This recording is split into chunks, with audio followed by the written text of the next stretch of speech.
मिला हमेशा चाहत का पैगाम मदरसों से, मत जोड़ो आतंकवाद का नाम मदरसों से, कोई इल्जाम मदरसों से, कोई इल्जाम मदरसों से। जिन जिन लोगों ने फलस्तीन की फरमाइश की है उनका भी दाद देना बनता है, मैं उनकी भी फरमाइश तकाऊंगा। मैं पढ़ता हूं साहब पहला बंद कि यहाँ कुरान पाक की हर लम्हा है तिलावत होती, यहाँ कुरान पाक की हर लम्हा है तिलावत होती, जर्रे जर्रे में हमदर्दी और मोहब्बत होती, और मोहब्बत होती। कभी नहीं हो सकता कत्ले आम मदरसों से, मत जोड़ो आतंकवाद का नाम मदरसों से, कोई इल्जाम मदरसों से। भाईजान ने बच्चे को भाभी के पास भेज दिया। उन्हें पता है कि चुप कराने का काम उसी डिपार्टमेंट का है, चाहे बच्चे को चुप कराना हो या बच्चे के बाप को, काम उन्हीं का है। तो वो सही जगह पे बच्चा पहुंच गया। अब इंशाल्लाह चुप रहेगा, प्यार से सुनेगा। मेरी माएँ बहनें मुझे सुन रहे हैं, मुझे उनकी भी दुआएं चाहिए, क्योंकि आपकी दुआ जिसके सर पे मिल जाए उसे मनमोहन सिंह बनने में देर नहीं लगती है। तो आप सबकी भी शिरकत हो, आप जहां भी हैं वहां से दुआ दें। मैं पढ़ता हूं साहब कि चाहे शेखुल हिंद हो या फजले हक खैराबादी, चाहे शेखुल हिंद हो या फजले हक खैराबादी, जंगे आजादी में सबने अपनी जान लड़ा दी, अपनी जान लड़ा दी।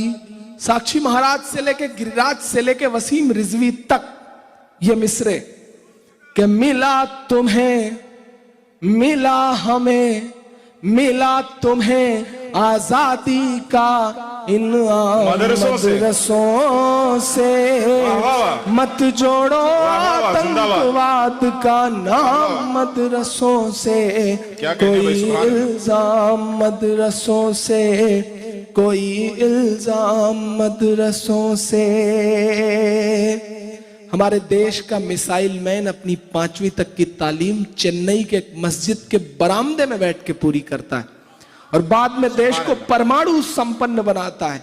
मीडिया, हुकूमत चंद चमचे कहते हैं कि मदरसों में टेररिज्म सिखाया जाता है। मैं 3 नाम गिना रहा हूं साहब कि बड़ी जरूरत देश को जब जब किया कमाल इन्हीं ने। भारत ने क्रिकेट का विश्व कप जीता, क्रिकेट के भगवान सचिन तेंदुलकर को जीत का जश्न मनाना हुआ तो उन्हें कंधे पर उठाने के लिए गुजरात की मस्जिद के मुअज्जिन का लड़का यूसुफ पठान आगे आया। उन्हें कंधे पे उठा के उसने पूरे स्टेडियम के चक्कर लगाए। ये कुव्वत, ये ताकत मस्जिद और मदरसों के उन छोटे छोटे दानों में है जो हमारे आपके चंदों से आते हैं, किसी सरकारी मदद से नहीं आते।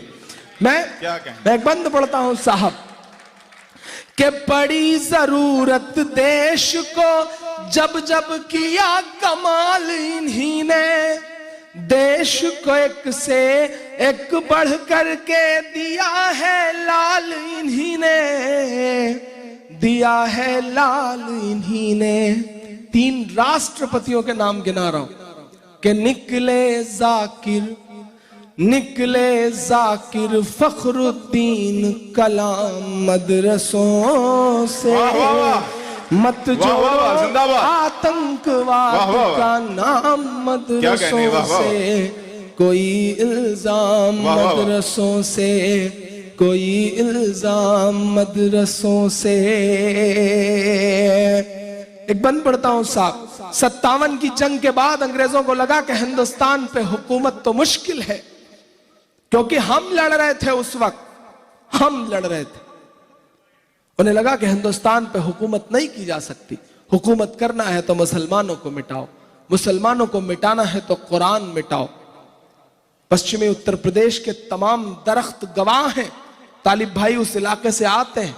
जहां एक साथ सैकड़ों उलेमा को फांसियां दी हैं फिरंगियों ने, और यह कहा कि इनकी लाशें तब तक मत उतरने देना जब तक अवाम के दिल से इंकलाब का भूत ना उतर जाए। और आज हम ही कटघरे में खड़े हैं। हिटलर ने कहा था एक झूठ तब तक बोलो जब तक सच ना मान, पर अमल कर लिया और हमने अपने ही सच पर चुप्पी ओढ़ ली। अंजाम सामने है। मैं अलग ये मिसरे पढ़ता हूं साहब कि जंगे आजादी में फिरंगी लाख कुरान जलाए। अब तक जिसने हाथ नहीं खोला उससे कोई शिकायत नहीं, लेकिन इस मिसरे पे ईमान में हरारत पैदा हो तो कसम एक एक हाथ हवा में उठा नजर आए कि जंगे आजादी में फिरंगी लाख कुरान जलाए, किसी भी हाफिज के दिल से एक हर्फ मिटा ना पाए। वाह वाह वाह, जिंदाबाद, वाह वाह वाह, सुभान कि अल्लाह, जंगे आजादी में फिरंगी लाख कुरान जलाए, किसी भी हाफिज के दिल से एक हर्फ मिटा ना पाए, एक हर्फ मिटा ना पाए। लिया है अल्लाह ने ऐसा भी काम मदरसों से, मत जोड़ो आतंकवाद का नाम मदरसों से। कोई इल्जाम मदरसों से, कोई इल्जाम मदरसों से। मैं मुशारे में आया तो मेरे बड़े बुजुर्ग शायर जो हजरात थे उन्होंने कहा जो तुम पढ़ते हो इसे अदब में जगह नहीं मिलेगी, मर जाओगे तो किताबों में नहीं पढ़ाए जाओगे।